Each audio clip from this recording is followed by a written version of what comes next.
नमस्कार, सत्यहिंदी.com में आपका स्वागत है। मैं हूं मुकेश कुमार। दोस्तों, इन दिनों बहुत चर्चा हो रही है, वाद विवाद हो रहा है कि सरकार जिस तरह से ब्यूरोक्रेसी में लेटरल एंट्री करवा रही है विशेषज्ञों के नाम पर, उसको लेकर बहुत सारे सवाल हैं। जैसे ये कि कहीं इस रास्ते वो अपनी विचारधारा से जुड़े लोगों को ब्यूरोक्रेसी में तो नहीं भर रही है, या कारपोरेट के लोग भर जाएंगे तो कहीं कारपोरेट के हिसाब से सरकार नहीं चलने लगेगी। ये भी कि पूरी सरकार का कामकाज ही उसका ही निजीकरण किया जा रहा है। तो बहुत सारे सवाल हैं। सरकार ये कदम जो उठा रही है, लेकिन इससे जुड़ा एक बहुत ही गंभीर महत्वपूर्ण सवाल है कि इसके जरिए ब्यूरोक्रेसी में जो रिजर्वेशन की व्यवस्था है जाति के लिए, जनजातियों के लिए या पिछड़े जातियों के लिए, उस पर कहीं डाका मारा जा रहा है, उस पर हथौड़ा चलाया जा रहा है। तो आज हम इसी मसले पर बातचीत करेंगे। हमारे साथ हैं एक्टिविस्ट और वरिष्ठ पत्रकार दिलीप मंडल। मंडल जी, कार्यक्रम में आपका स्वागत है। बहुत बहुत शुक्रिया सर। वैसे तो आज आप दूसरी वजहों से चर्चा में हैं, पूरे ट्विटर पर अरेस्ट दिलीप मंडल हैशटैग से पूरा अभियान चला रखा है लोगों ने आपके खिलाफ। लेकिन आज इस मसले पर बातचीत करना चाहते हैं क्योंकि ये कुछ में हम लोग पिछले कुछ सालों से लगातार देख रहे हैं कि आरक्षण को कैसे कम किया जाए, इस पर तरह तरह से तरकीबें लगाई जा रही हैं, यूनिवर्सिटीज में, प्रमोशन में, तरह तरह से। और ये लेटरल एंट्री का मामला भी उसी से जाकर जुड़ता है। तो पहले तो हमारे दर्शकों को ये बताइए कि ये लेटरल एंट्री का क्या मामला है, क्यों आया, कैसे आया और इसका किस तरह से असर पड़ने वाला है। शुक्रिया मुकेश जी। वैसे ट्विटर वाली आपने जो चर्चा की है, actually social media is mad house and this things keeps on happening there. Actually ये जो पूरा लेटरल इश्यूज का मामला है, इसको आप इस तरह से समझ सकते हैं कि जो इंडियन कॉन्स्टिट्यूशन है उसमें आर्टिकल 315 से लेकर 323 तक अगर आप देखेंगे, 315 से 323 तक, तो उसमें इस बात का स्पष्ट बिल्कुल क्लियर कट प्रावधान है कि इंडिया में ब्यूरोक्रेसी किस तरह से बनेगी, नौकरशाही का गठन किस तरह से होना है।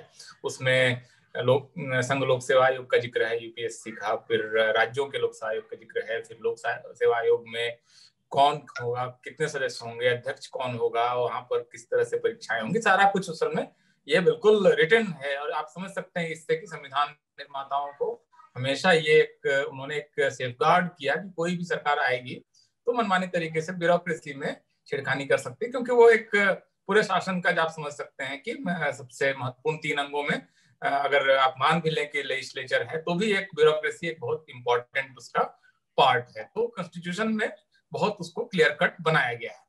अब ये जो लेटरल एंट्री है वो क्या है, अगर इसको आप कहें तो ये असल में 315 से लेकर 323 जो है कॉन्स्टिट्यूशन में, इसका स्पष्ट उल्लंघन है। अब उसमें जिस तरह से परीक्षाओं के जरिए नियुक्तियां होने का एक प्रावधान है, उसके जरिए लगभग ये जिस तरह से जुडिशरी में कोलेजियम सिस्टम के तहत नियुक्तियां होती हैं, उस तरह का ये मनमाना किस्म का सिस्टम। और आप जानते हैं कोलेजियम से किस तरह से जुडिशरी इतने विवादों में है। आपकी 4 जज मिलकर कभी प्रेस कॉन्फ्रेंस कर रहे हैं, एक दूसरे जज से शिकायत कर रहा है कि चीफ जस्टिस उनकी बेंच को सारे इंपॉर्टेंट केस दे रहे हैं। तो कभी कोई एक जज कह रहा है कि इंडिया की जुडिशरी सबसे करप्ट है, कोई भाई भतीजा का आरोप लगाता है, कोई एक जज और कोलिजियम का मेंबर रहते हुए अपने भाई को जज बना देता है, किसी ने अपने ब्रदर इन लॉ को जज बनाने के लिए रिकमेंड कर दिया कोलिजियम ने। तो इस तरह की जो अराजकता की स्थिति है वो असल में ब्यूरोक्रेसी में भी आ जाएगी, क्योंकि एक सेट सिस्टम है कि सिविल सर्वेंट्स आते हैं, IAS, IPS, IRS, group 1, group A, group B के ऑफिसर्स होते हैं, वो सीनियरिटी के हिसाब से अपने अपने पोजीशंस तक पहुंचते हैं। तो ये पूरा इसकी जगह पर आप एक सिस्टम बना हुआ है, एक स्ट्रक्चर है, इसमें आप बीच में किसी को सीधे ले आ रहे हैं। तो उसने ये जो पीरियड है एक्सपीरियंस का, ये उसने गेन नहीं किया है, या गवर्नमेंट सिस्टम के अंदर रहकर गेन नहीं किया है। ये लेटरल एंट्री है। ये एक्चुअली एक तरह से जुडिशियरी का कोलेजियम सिस्टम है, और ये पूरे जो तंत्र है, जो पूरा सिस्टम, इससे आप नफरत कर सकते हैं, उससे आप मान सकते हैं कि ब्यूरोक्रेसी बहुत एफिशिएंट नहीं है। लेकिन दुनिया में कोई भी ब्यूरोक्रेसी जिसकी आप शुरुआत आप चाइना के ब्यूरोक्रेसी से मानी जाती है कि वहां पर शुरुआती ब्यूरोक्रेसी का उद्भव हुआ, फिर इजिप्ट की ब्यूरोक्रेसी। हम अगर ये मान भी लें कि हमारी ब्यूरोक्रेसी बहुत एफिशिएंट नहीं है, बहुत सारी विशेषज्ञता की जरूरत है, अब समय बदल गया है, तो उसके लिए व्यवस्था की जा सकती थी। सरकार ट्रेनिंग का जी अलग से उसकी जो लाल बहादुर शास्त्री इंस्टीट्यूट है उसको विस्तार दे सकती थी, लेकिन ऐसा करने के बजाय वो दूसरा रास्ता अपना रही है। जी सारे रीजन हैं, हम इसको डिस्कस करेंगे आज। लेकिन ये जो आरक्षण वाला मामला है, इसका एक पूरा बैक है। हम आप लगातार बात करते रहे कि कैसे अलग अलग जगहों से ये सरकार आरक्षण पर प्रहार कर रही है, आरक्षण व्यवस्था को नेस्तनाबूद करने की एक सुनियोजित कोशिश चल रही है। तो उस पर थोड़ा प्रकाश डालिए कि कैसे ये किया जा रहा है और उसमें लेटरल देखिए जो एंट्री है उसका क्या असर पड़ेगा। प्रोफेसर मुकेश साहब, ये जो पूरा मामला है, ये इंडिया में जो आरक्षण है, इसको भी बहुत संविधान निर्माताओं ने बहुत सोच समझकर संविधान के अंदर इनकी व्यवस्थाएं कर दी थी। आर्टिकल 15(4) और 16(4) अगर आप पढ़ेंगे, और उसके बाद 340, 41, 42 आपको बहुत स्पष्ट एकदम पूरा लेट डाउन मेथड है कि ये जो राजकाज है इसमें तमाम तबकों की और खास करके पीछे रह गए तबकों को राष्ट्र निर्माण में हिस्सेदार बनाने के लिए आरक्षण का प्रावधान किया गया है। और जिन इंस्टीट्यूशंस में, जिन संस्थाओं में आरक्षण आप देखेंगे, वहीं पर ले देकर डाइवर्सिटी आई है। इसमें आप पॉलिटिकल जो प्रोसेस है उसको देखिए, वहां पर डाइवर्सिटी है, और दूसरा जो ब्यूरोक्रेसी है वहां पर आपको डाइवर्सिटी नजर आएगी। देश के लगभग हर समुदाय का प्रतिनिधित्व तो नजर आएगा। जहां पर नहीं है वहां क्या हाल आप जानते हैं, मीडिया में आप देख सकते हैं, जुडिशरी, हायर जुडिशरी में आप देख सकते हैं, आर्ट एंड कल्चर में देख सकते हैं, आप इवन चार्टर्ड अकाउंटेंट्स देख लीजिए, कॉर्पोरेट बोर्डरूम देख लीजिए। जहां पर रिजर्वेशन नहीं है वहां पर पूरा भारत नजर नहीं आता है। मेरिट का एक ऐसा सिस्टम बना हुआ है जिसको जो बिल्कुल कल्चरल और सोशल कैपिटल से निकल कर आता है, लेकिन उसका इस्तेमाल करके लोग इन जगहों पर होते हैं। तो ये जो राजकाज के दो मेजर इंस्टीट्यूशन से इसमें आरक्षण का जो प्रावधान किया गया है, ये बहुत इंपॉर्टेंट है। ये नेशन बिल्डिंग का पार्ट है, तो इसलिए इसका जो विरोध कर रहे हैं वो राष्ट्र के मतलब एकता के समर्थक नहीं हो सकते, राष्ट्र के भी समर्थक नहीं हो सकते। अब लेटरल एंट्री को लेकर जब सवाल उठे तो पार्लियामेंट में इसको लेकर क्वेश्चन हुआ, और डीओपीटी मंत्रालय के जो प्रभारी मंत्री हैं, राज्य मंत्री जितेंद्र सिंह, उन्होंने ये जवाब दिया कि लेटरल एंट्री में आरक्षण का प्रावधान नहीं होगा। और इसके जरिए जो पहला ट्रेंच है रिक्रूटमेंट का, 9 ऑफिसर्स लिए गए सीधे ज्वाइंट सेक्रेटरी के लेवल पर, उसमें हमने देखा कि किस तरह से SC, ST, OBC, even minority, मतलब ये लगभग 90% आबादी हो जाती है, इनका कोई प्रतिनिधित्व वहां पर नहीं है। अब जो अभी फिलहाल जो पिछले 4-5 दिनों से पहले यूपीएससी ने विज्ञापन जारी किया और अपनी वेबसाइट पर डाला है, उसमें उन्होंने 30 पोस्ट एडवर्टाइज किए हैं, और हर पोस्ट के बगल में उन्होंने अनरिजर्व लिख दिया है, और उस तरह से उसको यहाँ पर फिर वो लगभग इसी तरह की स्थिति यहाँ पर भी आने वाली है। इसके बाद 400 यहाँ सरकार कर ये रही है कि हर पोस्ट को इंडिविजुअल दिखा रही है, ग्रुप पोस्ट दिखा रही है, जबकि जो 650 हर साल अफसरों का चुनाव होता है, चयन होता है यूपीएससी के जरिए, उसमें बाकायदा जो रिजर्वेशन की व्यवस्था है संविधान में उसके अनुसार बंटवारा। यहाँ इन्होंने अलग अलग करके उसको बाईपास कर दिया। एक एक पोस्ट करके, तो इस तरह से अगर 40-40 के ट्रेंच में अगर रिक्रूट करना चाहेंगे तब तो इनको कभी भी रिजर्वेशन लाने की कभी जरूरत ही नहीं पड़ेगी। तो ये बाईपास कर रहे हैं, ये चोर दरवाजे की नियुक्ति है सीधे सीधे। अगर आप इसको लेटरल एंट्री का कोई मुझे हिंदी में अनुवाद करने को कहे तो मैं इसको कहूंगा कि ये चोर दरवाजे से नियुक्ति है। इसलिए इसमें कोई प्रावधान लागू नहीं हो रहा है। कहाँ से आप लेंगे, कितना आपके पास किस तरह का अनुभव, सब कुछ सब्जेक्टिव है, मर्जी पर है, मेरी मर्जी पर है कि ये आदमी एक्सपर्ट है। भाई अगर आपको एक्सपर्ट चुनना है तो आप एक क्वालिफिकेशन दीजिए कि इस क्वालिफिकेशन के लोग अप्लाई करें, हम उनका टेस्ट लेंगे या इंटरव्यू लेंगे और उसके बाद हम तय करेंगे। तो इसकी जगह पर इन्होंने इसको बहुत ही अमरफस और बहुत ही गोलमोल से रख दिया है। अब देखिए इसमें एक और दिक्कत होगी मुकेश जी, आप इसको अपने अनुभव से, आपने क्योंकि सरकार बहुत कवर किया था, आप इसको अपने अनुभव से आप समझ पाएंगे। अब 18 साल के एक्सपीरियंस के बाद एक आदमी ज्वाइंट सेक्रेटरी पहुंच रहा है, इसके बाद उसके पास ब्यूरोक्रेसी में 2 पोस्ट बचते हैं, एडिशनल सेक्रेटरी और सेक्रेटरी बनेगा। कई लोग सीनियरिटी पूरी करने की वजह से यहाँ तक नहीं भी पहुंच पाते हैं। ज्वाइंट सेक्रेटरी भारत की सरकार चलाता है। अब यहाँ तक पहुंचने में लगभग एक IAS को लग जाते हैं 18 साल। अभी सरकार ने क्राइटेरिया क्या किया कि 13 साल के एक्सपीरियंस का एक आदमी प्राइवेट सेक्टर से आकर सीधे यहाँ पर बैठ सकता है। अब 13 साल के एक्सपीरियंस वाला आदमी अगर यहाँ बैठेगा तो बाकी पूरी हायरार्की अस्त व्यस्त होगी। आप डिसमेंटल कीजिए सिस्टम को, अगर डिसमेंटल करना आपको कोई अल्टरनेट मॉडल है तब तो कीजिए, लेकिन आप इस एग्जिस्टिंग सिस्टम को डिसमेंटल कर रहे हैं ये कह के कि हमको एक्सपर्ट चाहिए। ठीक, अच्छा, अगर यही लॉजिक है तो एक्सपर्ट आपके पास पहले की सरकारें भी रखती थी, कंसल्टेंट के तौर पर रखती थी, उनको एडवाइजर्स के तौर पर रखती थी। आप दुनिया के बेस्ट एडवाइजर्स को ऊंची तनख्वाह पर आप कंसल्टेंट और एडवाइजर बना के लाइए, उनको आप फाइल नोटिंग। अब देखिए इसमें दिक्कत एक और क्या होगी कि एक आदमी प्राइवेट स्कूल से आया, 5 साल का टेन्योर पोस्ट है, 5 साल उसने काम किया, वो अपनी कंपनी में वापस लौट गया, उस पर सब सरकार कोई नियंत्रण नहीं रहा। अब एक आईएएस जब यहाँ पर रिटायर हो रहा है तो उसका तो उसकी पेंशन है, हेल्थ स्कीम है, तमाम चीजों की वजह से वो सरकार से बंधा हुआ है, बहुत अनाप शनाप करेगा तो सरकार का कोई ना कोई नियंत्रण वहां पर है।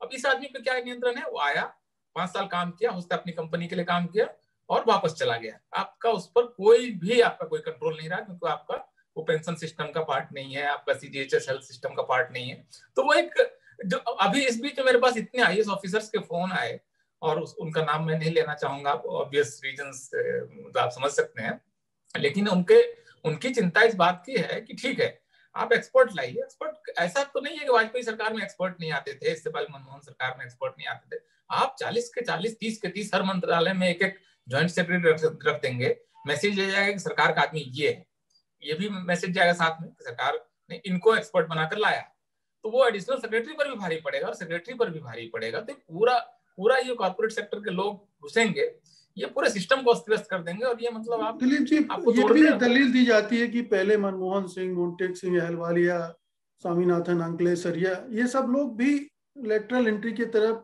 आ चुके हैं।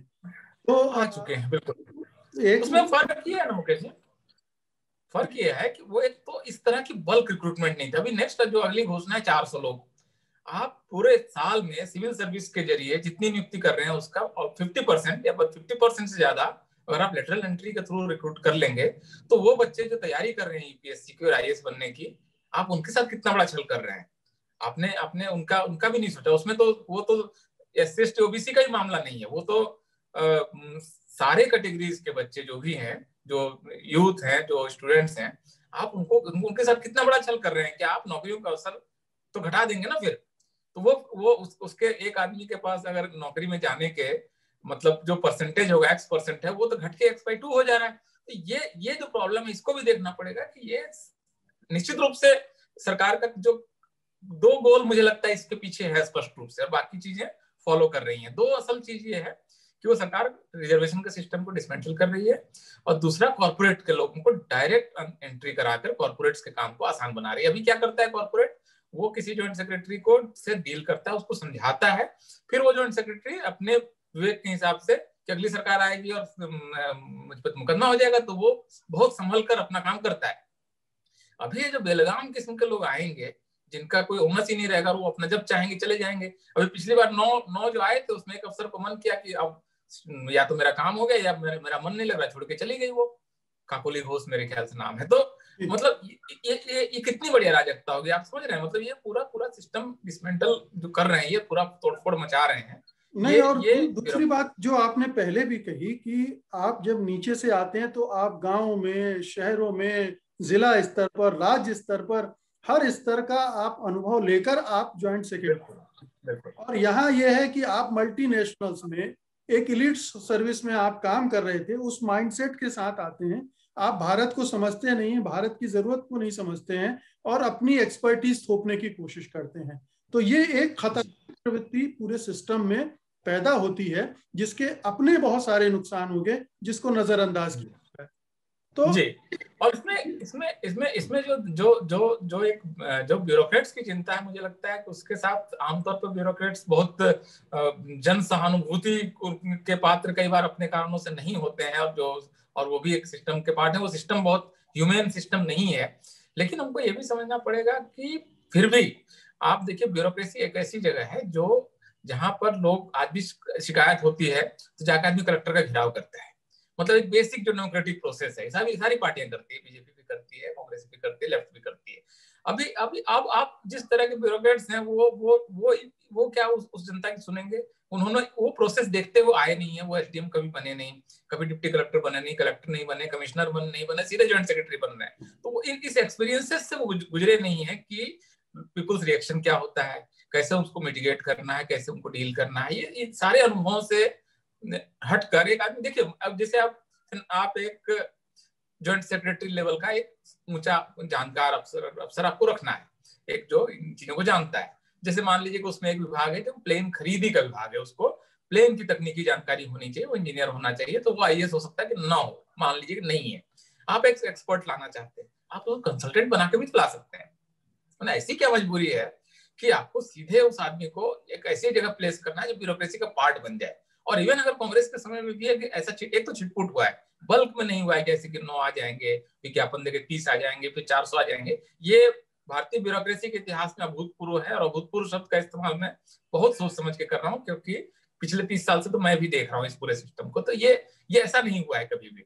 तो ये इतने बल्क में जब ये लोग आएंगे तो निश्चित रूप से स्टूडेंट्स के अवसर घटेंगे, रिजर्वेशन कम होगा, कॉन्स्टिट्यूशनलिटी इसके ऐसे भी डाउटफुल है, और इसके अलावा ये ब्यूरोक्रेसी का मनोबल भी तोड़ेगी। आप उसको वहां पर एक्सपर्ट लाने के आपके दूसरे तरीके हैं।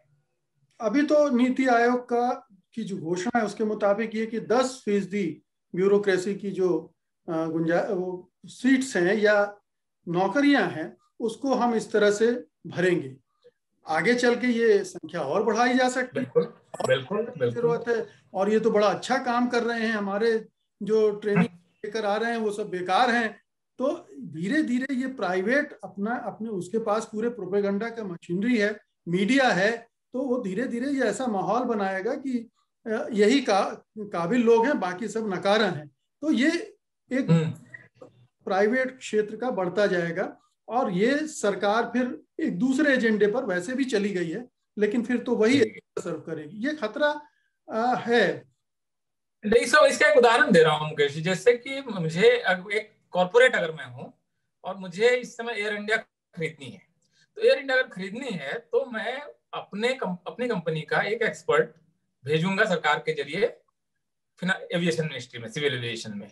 वहां पर वो चूंकि सबसे पावरफुल अफसर होगा, ज्वाइंट सेक्रेटरी होगा, पॉलिसी बना रहा होगा, तो वो हो सकता है कि अगले 1 साल के अंदर में एयर इंडिया के लिए ऐसी नीतियों को लागू करे जिससे कि एयर इंडिया का वैल्यूएशन अगर इस समय 10,000 करोड़ है तो वो वैल्यूएशन गिर के 5,000 करोड़ हो जाएगा। लेकिन उसकी जमीन, उसके एसेट्स तो उतने के ही हैं। अब जब वो वैल्यूएशन गिर जाएगा तब मैं उसके लिए बिड करूंगा और उसको मैं सस्ते में खरीदूंगा, और वो आदमी वापस मैं उसको किसी और तरीके से पुरस्कृत करके वो आगे कभी फंस ना जाए किसी केस वगैरह में, तो उसको मैं वहां से निकाल के उसका की फॉरेन पोस्टिंग या कहीं पर मैं उसको किसी फॉरेन कंपनी में भेज दूं, कुछ भी भेज दूं, किसी तरीके से उसको निकाल लूं, उस सिस्टम से बाहर भी निकाल लूं। अब मेरे पास वो जो एक भारत सरकार की, मतलब भारतीय जनता की एक 10,000 करोड़ की प्रॉपर्टी है, उसको मैं बहुत आसानी से 5,000 करोड़ में या 2,000 करोड़ या 1,000 करोड़ में उसको खरीद ले सकता हूँ। और इसके लिए मुझे कोई कोई पेचीदगी नहीं है, क्योंकि वो सरकार का हिस्सा है और वो रहते हुए तो वहां फैसले करेगा, और वो फैसले करके वो आदमी आजकल मेरी नजर अगर एयर इंडिया के कलीना स्थित उसकी कॉलोनी के जमीन पर है, तो वो ज्वाइंट सेक्रेटरी के फैसला कर सकता है कि कलीना की जो जमीन है वहां पर बॉम्बे के बीचों बीच एयरपोर्ट के पास, उसको डेवलप किया जाए, उस कॉलोनी को तोड़कर एक बड़ा सा कॉम्प्लेक्स बनाया जाए, और उसमें एक मॉल होगा, ये होगा, और बाकी सरकारी कर्मचारियों के लिए एक मल्टी स्टोरी बिल्डिंग खड़ी हो जाएगी। अब ये जो फैसला होगा वो ऐसा करने के लिए कोई भी कॉर्पोरेट इस तरह के फैसले करवा सकता है। तो आप मतलब बहुत आसानी से कोई भी आदमी इसको समझ सकता है कि ये पूरा, अब उस पर ना कभी कोई मुकदमा होना है, ना उसको सरकार के अंदर रहना है, ना उसको पेंशन लेनी है, ना उसको हेल्थ केयर लेना है, ना कोई भी सुविधा लेनी है, ना ग्रेच्युटी लेनी है। तो वो तो मनमाने तरीके से इस काम को करके निकल जाएगा। तो ये मेरे ख्याल से ये देश के लिए बहुत चिंताजनक है, और रिजर्वेशन के लिए खास करके अभी तक ऐसे भी ज्वाइंट सेक्रेटरी लेवल पर SC/ST OBC का प्रतिनिधित्व पूरा नहीं हुआ है। इतने साल से आरक्षण है, 1950 में ही SC/ST का लागू हो गया था, लेकिन ज्वाइंट सेक्रेटरी का पोस्ट अभी भी फुल नहीं है। इसमें से अगर और बाहर से लोग आ जाएंगे बगैर रिजर्वेशन के, तो पूरी ब्यूरोक्रेसी जो है वो उसमें जो अपर कास्ट डोमिनेशन है वो ऐसे ही ऑलरेडी ऑब्सिनिटी की हद तक है, मतलब अश्लीलता की हद तक वर्चस्व है 10% आबादी का, ये और ज्यादा बढ़ जाएगा। तो ये भी अपने आप में एक कॉन्स्टिट्यूशनल जो मैं इसी सवाल पर आ रहा था दिलीप जी, इसी सवाल पर आ रहा था कि सरकार के पक्ष से ये कहा जा रहा था कि ये तो एक्सपर्ट हैं, 3 साल के लिए लिए जा रहे हैं, ज्यादा अगर एक्सटेंशन देंगे तो 5 साल तक काम करेंगे, वहां पर ज्यादा समय रहेंगे नहीं। तो ये रिजर्वेशन को उस तरह से प्रभावित करने नहीं जा रहे हैं जिस तरह से प्रचारित किया जा रहा है। ये सरकार की तरफ से एक दलील आ रही है। इसमें यही समस्या है कि ज्वाइंट सेक्रेटरी जो है वो देखिए दोस्त, देश में पोस्ट ही कितने हैं ज्वाइंट सेक्रेटरी के, सब मिला जुला के मेरा अपना अंदाजा है, एग्जैक्ट संख्या में नहीं बता रहा हूँ, लेकिन जो मैंने लास्ट पढ़ा था वो 126 के आसपास पोस्ट है। अभी आप उसमें 30 पोस्ट उठा के सीधे ले आ रहे हैं, तो मतलब आप 1/4 ऑलरेडी आप नया भर दे रहे हैं। 126 में जो रिजर्वेशन की स्थिति है वो ऐसे ही खराब है, और वो ऑलमोस्ट ब्यूरोक्रेसी का शिखर है। वहां पर एक आदमी जो है उसके नीचे कलेक्टर लेवल का हो सकता है, आप मान लीजिए उसकी सीनियरिटी के 70 या 80 IAS होंगे। तो इतने बड़े पोस्ट पर जब आप एक आदमी को बैठा दे रहे हैं तो वो तो पूरे रिजर्वेशन के पूरे फ्रेम को ही खराब कर देगा ना। वो आप जो पावर पोजीशंस हैं भाई, आप डिप्टी कलेक्टर लेवल पर आपका प्रतिनिधित्व दिखेगा और डिप्टी कलेक्टर जिनके आदेश से चलता है वहां नहीं दिखेगा। तो ये जो पूरा रिजर्वेशन जो पावर स्ट्रक्चर को डाइवर्सिफाई करने के लिए संविधान निर्माताओं ने जो इसका प्रावधान किया, और ये बात आपको मतलब मुझे लगता है कि गौर करनी चाहिए कि संविधान निर्माताओं ने जब आरक्षण का प्रावधान किया तो उसकी कॉन्स्टिट्यूशनल अगर डिबेट देखेंगे तो ये प्रस्ताव आम राय से पारित हुआ है। कोई भी पॉलिटिकल स्पेक्ट्रम, उस समय जो हिंदू महासभा वगैरह के लोग थे, उन्होंने भी इसको माना कि ये नेशन बिल्डिंग के लिए जरूरी है। उस पूरी डिबेट में कहीं पर भी कोई काउंटर आर्गुमेंट नहीं आ रहा है कि नहीं होना चाहिए। तो इस जो राष्ट्रीय आम सहमति थी उसका भी यहाँ पर उल्लंघन होगा अगर ये वहां पर इतनी बड़ी संख्या में ऑफिसर्स को बगैर रिजर्वेशन के भर देंगे। तो दिलीप जी, मैं चाहूंगा कि इसको थोड़ा सा उन चीजों से भी जोड़ें जो आप अभी कह भी रहे थे कि इसके पहले इस सरकार ने रिजर्वेशन को डिसमेंटल करने की और क्या क्या कोशिशें की।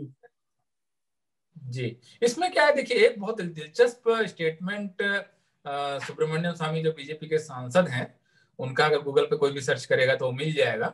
उन्होंने कहा था कि देखिए ये सरकार आरक्षण को खत्म करने की घोषणा नहीं करेगी, ये सरकार आरक्षण को इतना कमजोर कर देगी कि इसको बचाने के लिए कोई आवाज भी नहीं उठाएगा। उसको वो एक तरह से इतना कमजोर कर देगी, इतना उसको गैर जरूरी बना देगी कि ये इसके बारे लिए कोई बात ही नहीं करेगा। मुझे लगता है उसी ग्रैंड प्लान का ये हिस्सा है, और इसके लिए 2-3 चीजें एक साथ की जा रही हैं। अगर आप पूरे प्रोजेक्ट को देखें तो ये क्या है इस समय, जैसे कि उन्होंने क्या किया कि 10% सीटें जो अनरिजर्व सीटें थी उसमें से उन्होंने EWS को डाल दी, जो कि कॉन्स्टिट्यूशन में नहीं था, इसलिए कॉन्स्टिट्यूशन को इनको संशोधन करना पड़ा।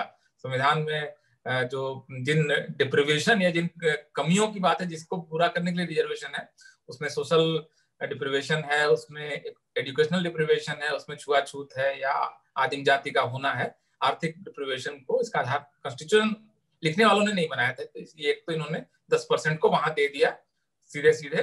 जो SC ST, उसका EWS की परिभाषा ही बनाई गई कि जो SC ST OBC में नहीं है और जिसकी आमदनी 8 लाख सालाना से कम है वो EWS है। तो ये एक तरह से सवर्ण रिजर्वेशन स्पष्ट तौर पर है, यहाँ उन्होंने पहली चोट मारी। दूसरा, उन्होंने लगातार, आप मोदी सरकार का 2014 में आने के 15 दिन के अंदर में सरकार की तरफ से घोषणा होती है कि किसी नए सरकारी पद का सृजन नहीं होगा, जो पोस्ट खाली हो रहा है उसको भरेंगे, लेकिन किसी नए सरकारी पद का अब सृजन नहीं होगा। तो इसके बाद इसका मतलब कि नौकरियां बढ़ेंगी नहीं, क्योंकि बढ़ेंगी तो उसमें 50% तो रिजर्वेशन वाले ले जाएंगे।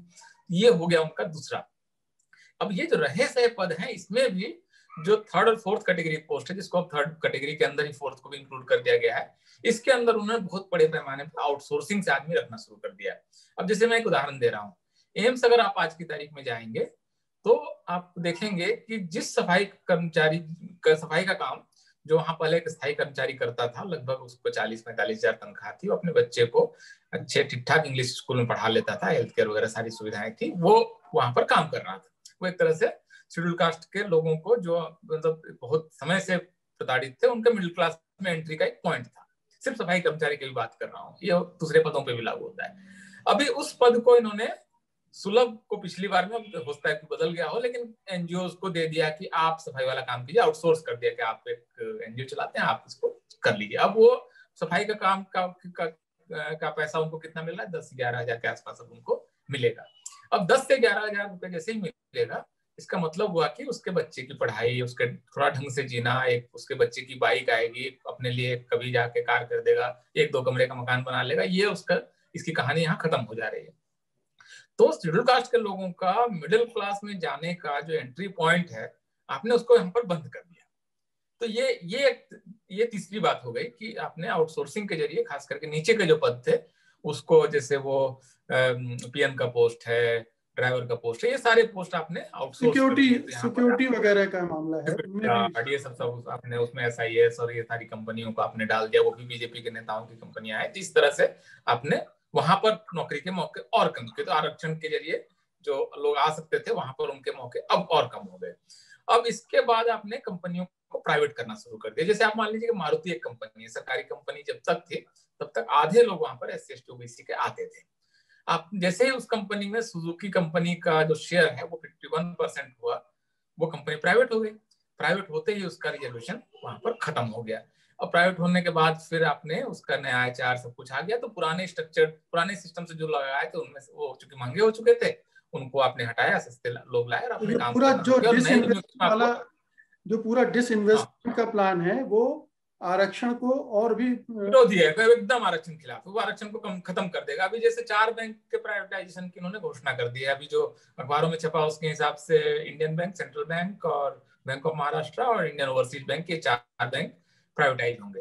अब 1,20,000 कर्मचारी वहां पर हैं और ये कंपनी ये जैसे प्राइवेट होंगे 1,20,000 में से जैसे पोस्ट पदों का रेशनलाइजेशन शुरू करेंगे, इसमें बड़े पैमाने पर छटनियां होंगी। उसमें बाहर का एक HR वाला आएगा जो कि भारतीय सोशल सिस्टम के हिसाब से आमतौर पर, जरूरी नहीं है, वो अपर कास्ट का होगा और वो फिर अपने बायसेस के हिसाब से, अपने जन्म और इस सब के संजोग वगैरह के हिसाब से जो उसकी ट्रेनिंग है उसको बचपन से पढ़ाया गया कि वो जो रिजर्व कैटेगरी वाले होते हैं उनका टैलेंट कम होता है वगैरह की वजह से वो कहाँ पर काटेगा, इसको आप इसका अंदाजा लगा सकते हैं। तो 1,20,000 में काफी लोग तो इस तरह से जाएंगे। इसके बाद वो जब नियुक्त करेगा तो उसमें उसको रिजर्वेशन उसको देना नहीं है। तो ये चारों बैंक जो सरकार के पैसे से बने, इसको खरीदने के लिए आमतौर पर यह भी होगा कि कॉर्पोरेट को सरकार फिर लोन भी देगी, उससे वो एक बैंक खरीदेंगे, हो सकता है उस लोन को चुकाए भी नहीं और NPA बना के उसमें बैठ भी जाए और इसके बाद वो यहाँ पर रिजर्वेशन का भी वो ऐसी की तैसी कर देंगे। तो ये जैसे मारुति हुआ वैसे ये आपको बाल्को हो चुका है। ये सारी सरकारी कंपनियां जो थी, VSNL जो विदेश संचार निगम लिमिटेड को जैसे ही टाटा ने कर दिया, वहां पर बड़े पैमाने पर छंटनी हुई और वहां के सरकारी कर्मचारी यूनियन के लोगों ने मुझे बताया कि यहाँ पर छंटनी जो है बिल्कुल कास्ट बेसिस पे हुई, छटनी हो गई और उसके नए पद में उनको रिजर्वेशन देना नहीं है। तो ये जो पूरा प्राइवेटाइजेशन का प्रोजेक्ट है ये रिजर्वेशन के खिलाफ तो है ही हर हाल में, बाकी और किसके खिलाफ है नहीं है ये दूसरी डिबेट है, और उससे क्या क्या फायदे हैं दूसरी डिबेट है। लेकिन जो रिजर्व कैटेगरीज के लोग हैं उनको तो इससे बहुत सीधा सीधा नुकसान है, क्योंकि प्राइवेट सेक्टर का काम सिर्फ पैसा देना नहीं है। भारत में गवर्नमेंट जो है वो सबसे बड़ी एम्प्लॉयर रही है। रेलवे जैसे एक कंपनी है जो कि मतलब समझिए 10 लाख से ऊपर एम्प्लॉयज हैं, जो सेंट्रल आर्म पुलिस फोर्सेज है, CAPF है, उसमें 10 लाख से ज्यादा लोग हैं, उसमें आधे लोग SC ST OBC के हैं। तो ये सिर्फ कंपनियां नहीं है जो कि सिर्फ प्रॉफिट कर रही हैं, ये भारत में मिडिल क्लास फॉर्मेशन की बहुत बड़ी जगह भी है। और ये मध्य वर्ग अगर नहीं होगा तो आपको फ्रिज कौन खरीदेगा और आपकी टीवी कौन खरीदेगा और बाकी चीजें कौन होंगी। तो ये इन्होंने एक रोल प्ले किया है इंडिया में मध्य वर्ग के सृजन में, और तमाम वर्गों से लोग मध्य वर्ग में इसकी वजह से आए हैं।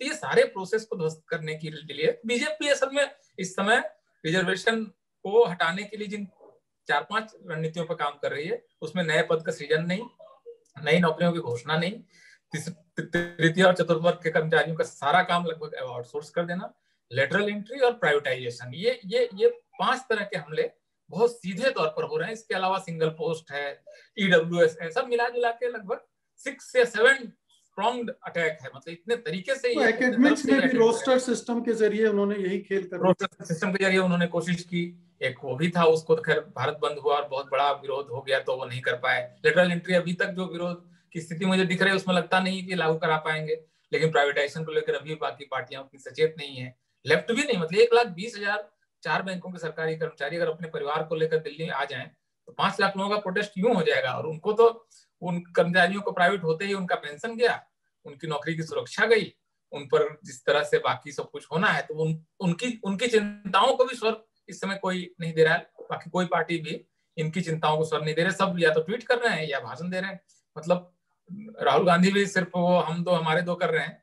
भाई हम दो हमारे दो करने के तरीके क्या है, कि यही हो रहा है ना कि एक कॉर्पोरेट को सरकार लोन दे रही है, उस लोन से वो प्राइवेट कंपनी खरीद रहे हैं, लोन भी नहीं चुका रहे हैं, और उस प्राइवेट कंपनी को मिलते ही उसकी जमीनें बेच दे रहे हैं उसको और उसका वर्कफोर्स रेशनलाइज कर दे रहे हैं, रिजर्वेशन खत्म कर दे रहे हैं। इस पूरा जो चक्र बना है, इस चक्र को आप मतलब जिस लेवल पर इसका रेजिस्टेंस आना चाहिए। और मुकेश जी ये बताइए कि मतलब दुनिया में कौन सा कैपिटलिस्ट कंट्री है जिसके अंदर गवर्नमेंट सेक्टर नहीं है? मतलब जो कैपिटलिज्म का जहां उद्गम हुआ, जहां से ये जेनेसिस है, वो भी गवर्नमेंट सेक्टर चलाते हैं। मॉडर्न कैपिटलिज्म का जो जन्म है उसको अगर ब्रिटेन माना जाता है, जहां पर साइंटिफिक रेवोल्यूशन हुआ और इंडस्ट्रियल रेवोल्यूशन हुआ, ये सारा कुछ प्रोसेस जहां से शुरू होता है, वहां आज भी हेल्थ केयर 100% लगभग आपको गवर्नमेंट सेक्टर में है, ज्यादातर लोग NHS जो नेशनल हेल्थ स्कीम है उससे लेते हैं। तो ये कैपिटलिज्म भी नहीं है। ये क्या कैपिटलिज्म है कि मैंने सरकार से लोन लिया, एक कंपनी कर दी, उस कंपनी का माल बेच दिया और बैंक का पैसा लेके बैठ गया। ये क्रोनिक कैपिटलिज्म है जिसमें अपने कैपिटलिज्म शब्द भी इसके अभी जो हो रहा है उसके मुकाबले पवित्र शब्द है। मतलब कैपिटलिज्म में तो आप वैल्यू क्रिएट करते हैं, आप कम सस्ते इंपोर्ट वगैरह से आप एक प्रोडक्ट क्रिएट करते हैं और उस प्रोडक्ट को बेचकर आप प्रॉफिट जनरेट करते हैं और उस प्रॉफिट से अपना बिजनेस बढ़ाते हैं। ये क्लासिकल कैपिटलिज्म की डेफिनेशन है। इसके हिसाब से आपने अगर इस समय आप एक इंडियन ओवरसीज बैंक आपने खरीद लिया और उसके जरिए आपने अपने बिजनेस में पैसा लगा दिया, तो आपने क्रिएट क्या किया? आप एयर इंडिया में सारा कुछ उनके पास है, एयरपोर्ट हैं उनके, हैंगर एयरपोर्ट का में सारे उनके अपने हैंगर्स हैं, उसकी पूरी प्लेन्स हैं, उसके कर्मचारियों के रहने की जगह है, ऑफिसेज हैं। आपने उसको खरीद लिया सरकार से मिले हुए पैसे से या किसी भी तरह से कमाए हुए पैसे से। तो आपने क्रिएट क्या किया? आप एक जॉब नहीं का सृजन नहीं कर रहे हैं, आप एक नया कोई तंत्र नहीं डेवलप कर रहे हैं। तो ये शुद्ध लूट है। ये मतलब क्रोनिक कैपिटलिज्म भी पवित्र लगता है इसके मुकाबले। मुझे लगता है कि ये शब्द है, मतलब ये कैपिटलिज्म कतई नहीं है। दुनिया में इस तरह से कैपिटलिज्म कहीं भी नहीं आया है। और ये आप वैल्यू कहाँ क्रिएट कर रहे हैं? अपने भाई वेदांता ने बाल्को खरीद लिया और बाल्को के रिसोर्सेस से अपना बिजनेस फैला लिया, तो बनी हुई चीज थी। आप आज की तारीख में जितना जॉब दे रहे हैं उससे ज्यादा जॉब ऑलरेडी बाल्को दे रहा था। तो आपने दरअसल कोई भी वैल्यू क्रिएट ही नहीं किया है। आप कैपिटलिज्म के बुनियादी जो मतलब एडम स्मिथ की परिभाषा देख लीजिए, मैक्स वेबर की परिभाषा देख लीजिए, कैपिटलिज्म की परिभाषा के हिसाब से आप कैपिटलिज्म भी नहीं कर रहे हैं। क्योंकि कैपिटलिज्म में तो आप रोजगार का सृजन करते हैं, काम देते हैं, उसको आप उतना पैसा नहीं देते हैं जितना देते हैं, तो उस एक्स्ट्रा वैल्यू से आप और प्रॉफिट कमाते हैं और अपना बिजनेस बड़ा करते हैं।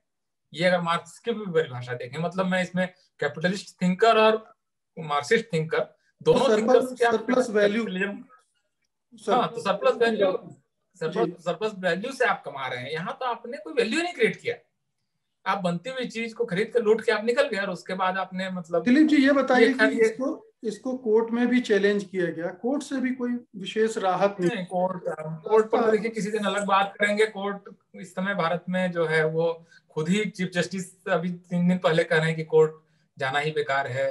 आपने अभी तो 30 से ठीक पहले 2 साल कोर्ट चलाया और जज सुप्रीम कोर्ट के इतने दिन जज रहे, आप सुप्रीम कोर्ट के चीफ जस्टिस रहे, अब कह रहे हैं कि कोर्ट जाना ही बेकार है। मतलब इस समय वो जो एक इंस्टीट्यूशन है वो पूरी तरह से अपने विश्वसनीयता मतलब उसकी शून्य हो चुकी है, निगेटिव में चल रही है। वहां पर मतलब बहुत सारे लोग जा ही नहीं रहे हैं। भारत में इस समय गरीब आदमी 2 जगह बन सकता है, एक हॉस्पिटल और एक कोर्ट। तो मतलब जहाँ पर मिडिल क्लास की से गरीब में अगर किसी को गिरना है, जी रास्ता केवल आंदोलन का है, आंदोलन जीवी बनना पड़ेगा तभी जाके आप। हाँ, मुझे लगता है कि ये दुनिया में ये हो रहा है, कोई भारत की बात नहीं है। इवन जब कोई ऐसी चीज हुई तो बीजेपी ने भी अपने समय विरोध किया है और उन्होंने महंगाई वगैरह को लेकर सरकार को काफी कंट्रोल में भी रखने की अपने समय कोशिश की है। तो लोकतंत्र तो ऐसे ही काम करता है। मतलब 5 साल वोट देने के बाद 5 साल लोकतंत्र छुट्टी पे नहीं जा सकता है। वो हर दिन हर पल वो लोकतंत्र काम करता है। और वो ये दुनिया का तो तरीका यही, अमेरिका से लेकर यूरोप और स्पेन से लेकर इटली सब जगह इसी तरह से लोकतंत्र काम करता है। तो ये एक पब्लिक प्रेशर जो है वो कई बार गवर्नमेंट को, आपको लग रहा है वो पब्लिक प्रेशर बन रहा है कहीं इस तरह की? भारत में थोड़ा कठिन है मुकेश जी, बहुत फ्रेगमेंटेड सोसाइटीज हैं तो यूनिटी के पॉइंट्स बनते नहीं। जैसे आप देखिए लेटरल एंट्री का नुकसान जो 50% अनरिजर्व पोस्ट है उनके स्टूडेंट्स को भी तो हो रहा है, लेकिन लेटरल एंट्री का विरोध करने के लिए सिर्फ SC/ST OBC का आदमी आएगा, क्योंकि जो अपर कास्ट के स्टूडेंट्स हैं वो अभी तक उनकी तरफ से मैं कोई सुबुराहट देख नहीं रहा अभी तक। मतलब कोई लेकिन उनकी भी तादाद अच्छी खासी है। अगर अच्छी खासी है, सबसे ज्यादा जिनको जिस कैटेगरी को नुकसान है भाई, आप आबादी अगर 15% है, 50% गवर्नमेंट पोस्ट आपके हिस्से आते हैं और आपके पोस्ट अगर आधे हो जाएंगे इस बार, अगर मान लीजिए 400 पोस्ट अगर ये भर देते हैं तो 200 पोस्ट तो आपके गए ना। तो मतलब सबसे ज्यादा इसमें, लेकिन अब वो देखिए वो इस बात से ही वो खुश है कि चलो रिजर्वेशन तो नहीं है ना, हमारी पढ़ाई के बावजूद तो मुझे नहीं मिला तो क्या हुआ, मतलब मेरी एक आंख फूटी तो क्या फूटी, उनकी तो दोनों फूट गई। तो ये इतनी फ्रेगमेंटेड सोसाइटी है, इस वजह से यहाँ पर बहुत कोई मेजर हविल कई बार नहीं होता है इस तरह के इशूज में। सेक्शनल इंटरेस्ट से लोग गाइड होते हैं कई बार, लेकिन एक जनरल इस समय सरकार को लेकर समाज के कुछ उन तबकों में जो आमतौर पर सरकार के वोटर थे, इसी सरकार के वोटर थे, इसी बीजेपी के वोटर थे, वहां पर एक डिस्कंटेंट तो दिख रहा है। और ये अपने वोटर को सरकार नाराज कर रही है, क्योंकि अब 1,20,000 जो बैंक कर्मचारी है, इनमें से ज्यादातर ने किसको वोट दिया होगा आप सोचिए। उनकी नौकरी अगर अब टेम्पररी हो जाएगी, वो किसको मार रहे हैं। जब एमएसपी खत्म कर रहे हैं तो एमएसपी आप गरीब किसानों को देते नहीं है, जो सरप्लस अनाज पैदा करेगा उन्हीं को तो देंगे ना। तो सरप्लस जो अमीर किसान पैदा करता है वो किसका वोटर था, मतलब पंजाब में था तो वो अकाली बीजेपी का था, और बाकी जगहों पर आप बीजेपी का, जनरली वेस्टर्न यूपी वगैरह का जो किसान है जहाँ एमएसपी का मतलब है, उन जगहों पर तो ये बीजेपी के वोटर थे। तो बीजेपी असल में हो क्या रहा है मुकेश जी, मेरा अपना अनुमान है, इकोनॉमिस्ट इसको और अच्छे से बताएंगे, मेरा अपना अनुमान है और थोड़े बहुत जो सिम्टम्स मुझे मिल रहे हैं कि सरकार फाइनेंशियल मेस में है, मतलब वो फिस्कल और मॉनेटरी दोनों तरह के मतलब संकट में है। उसके पैसे उन्होंने जिस तरह से डिमोनेटाइज और फिर जीएसटी और ये सब करके, और उसके बाद अब ये कोविड को जिस तरह से उन्होंने बहुत बड़े पैमाने पर लॉकडाउन करके जो पूरी इकोनॉमी को ध्वस्त कर लिया है, तो अब चूंकि उनके पास उस तरह से पैसा है नहीं सिस्टम को चलाने के लिए, तो ये दो चीजें कर रहे हैं इस बार के बजट में। एक कोशिश की है उन्होंने कि एक तो कि सरकारी कंपनियों को बेचकर उन्होंने टारगेट रखा है कि 1,75,000 करोड़ रुपए हम वहां से ले लेंगे, सिस्टम्स को जो बैठ जाएगा उसको हम बैठने नहीं देंगे, वहां से हम इसको चला लेंगे। भाई मोदी सरकार ने अभी तक अपनी बनाई हुई कोई कंपनी बेची नहीं है, क्योंकि उन्होंने कोई कंपनी बनाई ही नहीं है, तो पीछे से चली आ रही कंपनियों को बेचकर वो अपनी सरकार का बेसिक कामकाज वो करना चाहते हैं। दूसरा, वो एमएसपी और पीडीएस में जो सरकार का काफी पैसा जाता है, लगभग 13% इकोनॉमी जो है वो एग्रीकल्चर में है, और उसको लंबा अच्छा खासा बड़ा वो पैसा है, तो एमएसपी और पीडीएस का पूरा सिस्टम वो खत्म करके वहां से कुछ पैसा निकालना चाहती है। इसलिए सरकार किसानों वाले मामले पे इतना अड़ गई है, वरना उनका अपना वोटर नाराज हो रहा है। उनको ऐसा नहीं है कि वो दो कॉर्पोरेट को खुश करने के लिए सब कुछ कर रहे हैं, इतना सिंपल भी नहीं है, क्योंकि कॉर्पोरेट को तो आप किसी और तरीके से भी पैसा दे सकते हैं ना, उसको जरूरी नहीं कि अपने वोटर को नाराज करके दें। तो दिलीप जी, मैं अंत में, अब चूंकि बात लंबी हो रही है और हम बहुत सारे विषयों पर बात करते जा रहे हैं, तो मैं उसको कंक्लूड करना चाहता हूं। तो मैं ये कहूं कि समस्या है, चिंता की जानी चाहिए, लेकिन जिस तरह से इसका विरोध होना चाहिए वो विरोध खड़ा होता हुआ नहीं दिख रहा है। इसलिए सरकार का रास्ता आसान है, वो जो चाहे कर रही है, कोर्ट भी कहीं रोड़े नहीं अटका रही है, तो वो अपने आराम से चल रही है।